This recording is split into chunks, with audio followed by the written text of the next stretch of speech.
Hey, Michael Church, Crawl Space Ninja. I am here with Austin from Shipshape. And you know, we've done, 4 or 5 videos now on Shipshape. And I know some people out there thinking, yeah, but I don't want to have to be some kind of tech genius or guru to install this stuff. So that's what we're going to talk about today. Do you need someone like us to install it for you, or can you get Shipshape on our DIY store and do it yourself? So stay tuned.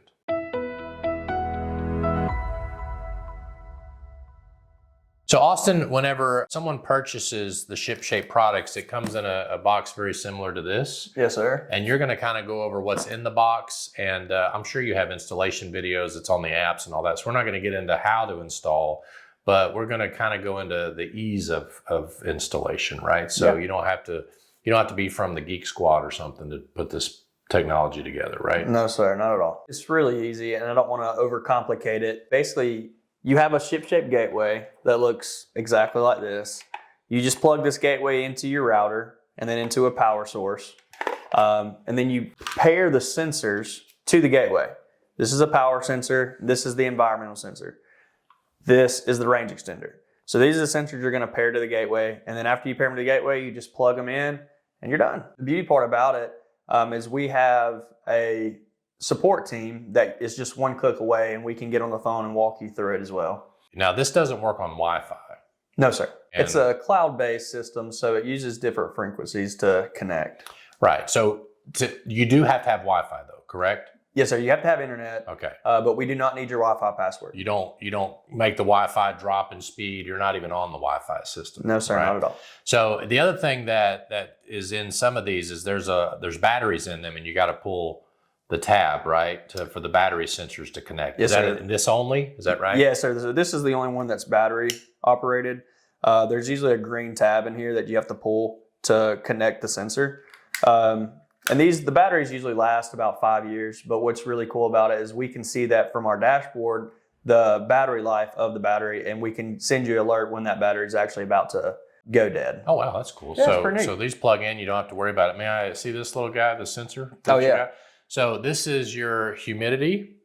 Yes, is that sir. right? And then this is the standing water sensor. Is that correct? Yes, sir. So if I was to want to test it, I could put it on my finger like that, and it'll show that there's standing water. Is that yes, right? Sir. Absolutely. So you want to have this, like you could set this on the sump pump basin or around the HVAC system or something like that if it starts to leak, or in the drip pan, while it's also monitoring the humidity in the space. Yes, sir. Right. And to piggyback off kind of what you said, so this top part here, the humidity and temperature part, it is not waterproof. So we recommend keeping this off the ground. And then the water sensor, it's sensitive to finger touch and metal and of course water.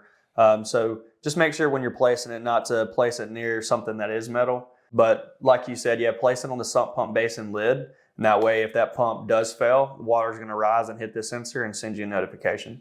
One of the other things I'd recommend, I know it does come with the 3M sticky on the back.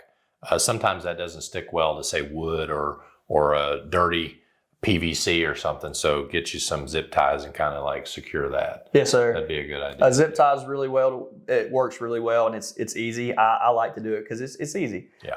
But the kit also comes with a screw, and there's a hole right here. If you pop this tab off, where you can actually screw it into a wall stud if you needed to. So there's 3 different ways you can place a sensor: 3M, sticky back, zip tie, and then the screw.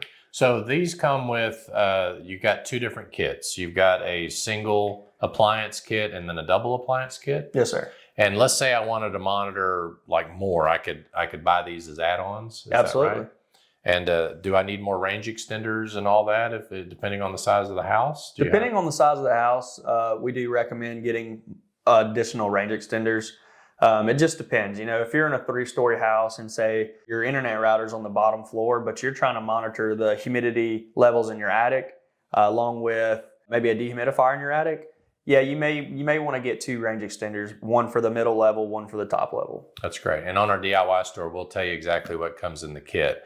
So this is great information. So I'm glad someone as non-tech as I am can install this. And let's say I have trouble and have an issue. What do? Do I call Shipshape and y'all help me do that? Is that right? Absolutely. So what the beauty part about it is in the app, there's a button, a chat bot that you can click. You can call us, email us, or chat with the bot. And our home assistant team, I have to brag on them. They're really amazing, and they answer usually first call every time. So that's great. Well, if you're interested in monitoring those major appliances, making sure humidity levels are good throughout the house, and making sure if you get some kind of water leak to help prevent it from causing major damage in the future, highly recommend Shipshape products. And we've partnered with them, and April Air folks actually told us about it, and we've been very pleased with how everything has gone at this point.